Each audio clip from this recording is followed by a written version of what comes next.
Majority Leader. Leader of the Majority Party, please proceed.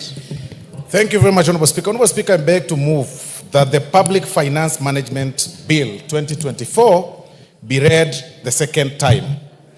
Honorable Speaker, this bill was read for the first time on 19th June of 2024 and was then committed to the Committee for consideration and tabling of report. I'd like to thank the committee for a job well done. Honorable Speaker, this bill seeks to amend the Public Finance Management Act, Cap 412, to align the timelines for the passing and consideration of the finance bill by the county assemblies and the National Assembly. And to be more specific, Honorable Speaker, Clause 2 of the bill seeks to amend Section 1292A of the Act to provide for clarity on and harmonization of timelines for passing of the finance bill between county assemblies and National Assembly. Just harmonizing.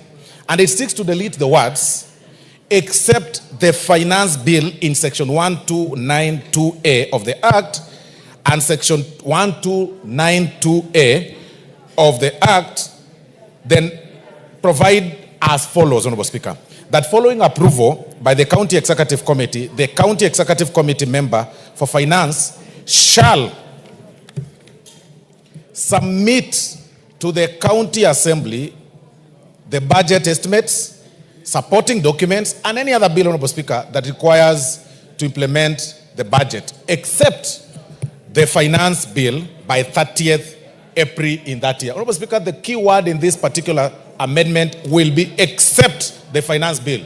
That is what this particular bill seeks to include in that particular clause.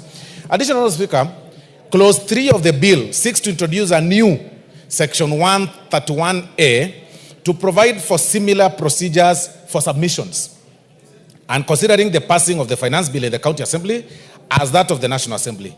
So therefore, Honorable Speaker, that new Section 131A will then provide as follows, because it's actually a new one. Submission, consideration, and passing of the County Finance Bill.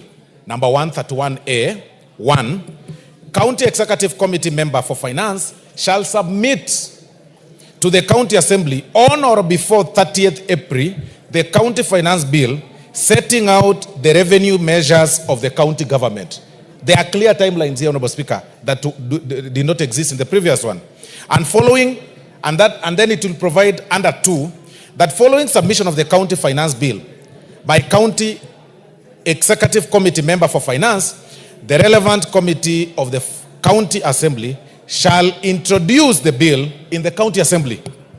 3 will provide that the County Assembly shall consider and pass the County Finance Bill with or without amendments in time for it to be presented for assent by 30th June each year.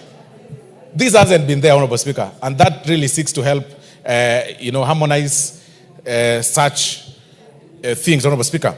And 4 will provide for any recommendations made by the relevant committee of the County Assembly or resolution passed by the County Assembly on revenue matters shall ensure that the total amount of revenue raised is consistent with the approved fiscal framework. The word here is consistent with the approved fiscal framework. B, take into account the principles of equity, certainty, and ease of collection. C, consider the impact of the proposed changes on the composition of the tax revenue with reference to direct and indirect taxes. And then D, consider domestic, regional, and international tax trends. E, consider the impact on development and investment, employment, and economic growth. And F, Honorable Speaker, it will take into account the taxation and other tariff arrangements and obligations that Kenya has ratified, including the taxation and the tariff arrangements under the East African Community Treaty. And 5, Honorable Speaker, the recommendation of the County Executive Committee member for Finance shall be included in report and tabled in the County Assembly. Because there has been disparities, Honorable Speaker.